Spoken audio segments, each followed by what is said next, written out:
Nazanin Zaghari-Ratcliffe has been detained in Iran since 2016. Her husband's hunger strike last month received nationwide attention as he called for her safe return.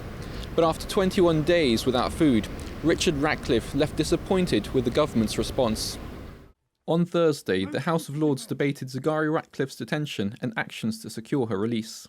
My Lords, it's now well over 2,000 days since Nazanin was first detained, an unimaginable ordeal for her and her family.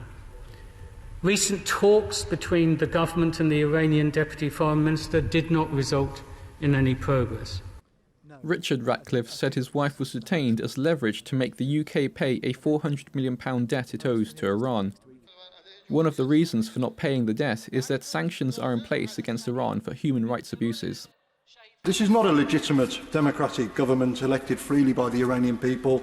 It's a brutal, despotic dictatorship that bans opponents, steals elections, executes opponents in Iran, targets them abroad, denies women basic freedoms. Lord Austin also said the £400 million would not be used to help the Iranian people, but instead would create further chaos in the Middle East. Lord Wood said the debt is legally recognised. But irrespective of that, since 2008, a UK court has ruled that the debt should be paid, and Iran has asked for the debt to be repaid via the Central Bank of Iran, which is not a sanctioned entity. The UK has never formally responded, as I understand, to that request. Lord Wood mentioned proposed plans to pay the debt with goods such as medicines. This could resolve diplomatic difficulties. All of the Lords called on the government to act to free Nazanin. We will never accept that any national vase should be used for diplomatic leverage.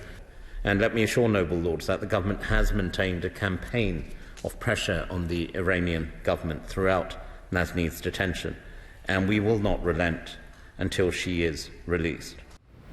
At the end of the 2-hour debate, the Lords voted and agreed on further action to secure Nazanin's release. Malcolm Hudson, NTD News, London.